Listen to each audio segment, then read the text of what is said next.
Hey everybody, and welcome to our first MailBag episode. This is the episode where we address some of the questions that we receive at careertalk at Bayt.com. So make sure to send us your career questions there. As always, I'm Hatem and this is episode 6 of our Career Talk series. Now in this episode, I want to address two main questions, and they're two popular questions that we get quite frequently. The first question comes from Walid, and that question is, can my cover letter replace my career objective? Now, I think it's important to understand the purpose of the cover letter and what it does in the recruitment process and what it does for recruiters. A lot of people will debate this, whether you need cover letters, whether people even read cover letters at all, what you should write, what you should and shouldn't do in them. So I'm here to tell you the truth about cover letters. The majority of time now, if we go back to recruiters and what's valuable to recruiters, it's time. Time is the most important element for recruiters. They want to find the right person, and they want to find the right person fast. They don't waste too much time going through tons of candidates, reading very long CVs, especially very long cover letters. What a cover letter does, and the advantages it can give you, is if the recruiter does read your cover letter, it immediately puts you at an advantage. The reason for that being is it's your opportunity to speak directly to the recruiter in a way that you can't through a CV. Now, a CV is structured in a way where you have different sections, your career objective, your skill sets, but you're not really having a conversation with the recruiter. You're not really pitching yourself in the same way that you could through a cover letter to a recruiter. And that's where you can use this to your advantage. Now, what I would advise is to go under the assumption that the recruiter is not going to look at the cover letter, but prepare it so that if that recruiter does read the cover letter, then you immediately stand out. Now, I've seen a lot of people prepare one cover letter and just pass it around to everyone or attach it to every CV and profile. That doesn't really do anything. Once the recruiter reads a generic cover letter, what does that tell them extra about your passion or your interest to work for their organization? And that's what they want to see. Through your CV, through your cover letter, you're speaking directly to that company, letting them know that you value what they do, you believe in what they believe in, and you want to work for them specifically. So for the few companies that you do want to work for, or the many companies that you really do want to work for, invest that bit of time in writing tailored or customized cover letters that address exactly what the company does and exactly how you see yourself adding value to them. So before writing this cover letter, do a bit of research about the company, what it stands for, why it exists, what their objectives are, what their goals are, what's required from a position like yourself, and consider it a pitch, your first opportunity to sit down with the recruiter. As if you were to sit down with them in that first interview and them to sit back and say, we haven't looked at anything, tell us why we need to hire you.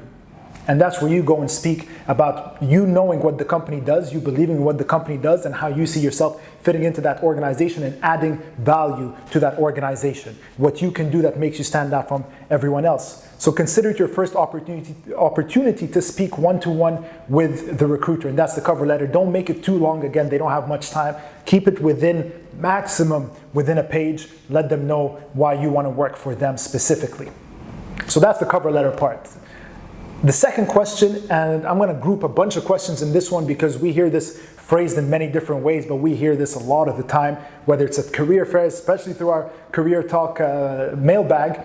And that's the question of how do I apply to entry-level positions if I don't have any work experience before, and a bunch of these entry-level positions require some work experience. Now, this is a concern specifically for students or fresh graduates who may have not done any internship experience, who may not have work experience, and they're applying to an entry-level position on the basis that it doesn't require any experience. But then they're surprised to see that the company is actually looking for someone who has some experience.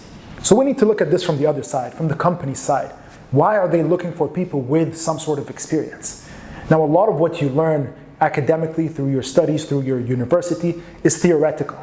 The company is interested in knowing how you've applied that knowledge, what you've done with that knowledge. You've learned how to do a bunch of things in theory, on paper, at university, in your studies. Have you applied this before? Do you have any success doing the stuff that you've learned or not? And that's what they want to see.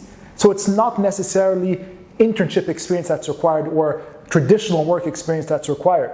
What I've seen a lot with students and the students that I've spoken to is they overlook a lot of the projects that they've done. They undervalue the projects that they've done. A lot of what you may have done in university may go unnoticed by you, but possess a lot of the skill sets and qualities that are valued by recruiters. Let me give you an example. I spoke to one student one time who was responsible for carrying out the Halloween party at their university. They were responsible for everything. They didn't put it on their CV. They didn't mention it on their profile anywhere. And they had the exact same concern. How do I apply somewhere if I don't have work experience? So we broke down that project. What was required to have a successful party, a Halloween party at their university? So what they were required to do is organize the invitations, set up the guest list, prepare the marketing material, whether it was banners, signs, flyers, manage a team, manage the finances, procurement. They had to buy supplies. They had to set up the decorations. They set up a haunted house as well for their party. So there was a lot of things that were involved there. There was team management, there was time management, there was procurement, there was negotiation with suppliers to buy. Even if we're talking about balloons, they still exercised that skill set of negotiation, of budgeting. They managed their marketing as well, guest lists, reaching out to the other students to make sure they come and they attend, the organization, the ushers at the party. There was a lot that went into that party that was overlooked because they saw it as something just for fun or something silly maybe.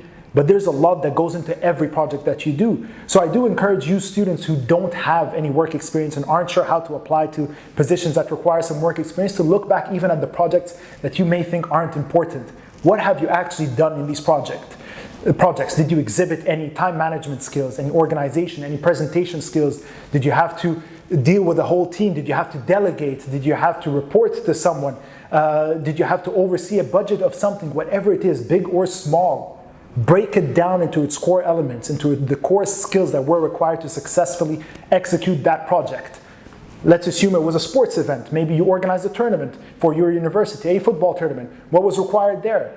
You had to make sure that people found out about the tournament, that you invited people, that you grouped them into teams, that you organized the pitches, made sure that there was music, there was food. There's a lot that goes into everything. I'm just giving the example of parties and events here, but break down anything that you've done, any small project that you've done, any project that might have been required as one of your courses, part of one of your courses.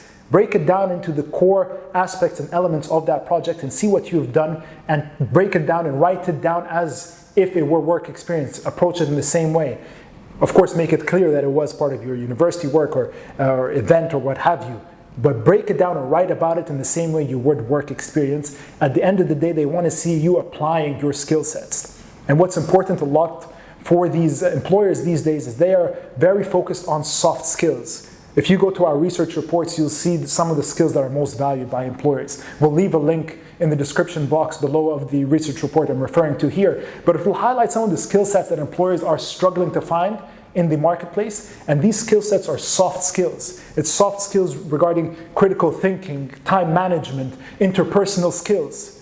Not many of them mention technical skills as being difficult to find in the workplace because technical skills are easy to mention on a CV. It's the soft skills, it's the skills that are more inherent in your character, that are more difficult to translate through a simple CV, and that's where you need to have practiced them, whether in your own personal life or part of your university life. And I encourage you to look back and reflect on what you've done, big or small, where you've exhibited some of these soft skills or technical skills, and write about them. Give everything it's worth on your CV and on your profile, and highlight it and be proud of it on your application, especially if you don't have work experience. And if you've done nothing at all, then this is the opportunity to take something up. It may be something as small as blogging. Anyone can start a blog right now. If you're in marketing, for example, I'm giving out this example. If you're in marketing or social media, start up your own page and then write about that, what you had to do to create content, to attract more followers, to attract higher engagement, to collaborate or partner with other bloggers or social media personalities to create more content. Write about everything and break it down and give it its due worth on your CV, on your profile, and highlight it to the organization, making sure that your skill sets match what they're looking for. So that's a good indicator and good help for directing you on how to write your CV. What are they asking for? And then look back at what you've done and where you might have exhibited or displayed some of the skill sets that they're looking for. So that's the answer to that question. I'd like to say in a nutshell, but essentially that's what it is. Applying to these entry-level positions without any work experience, you will have to look inwards to see what you've done at different points in your life and accurately and effectively represent that on your CV. Now that's all we have for this mailbag episodes. These two main questions that I felt were important to address. We are always accepting questions. careertalk at Bayt.com. Make sure to keep sending us your questions and make sure to follow us on YouTube. Subscribe here. Follow us on Facebook, on Instagram as well for the latest updates as well. And we'll see you on the next episode.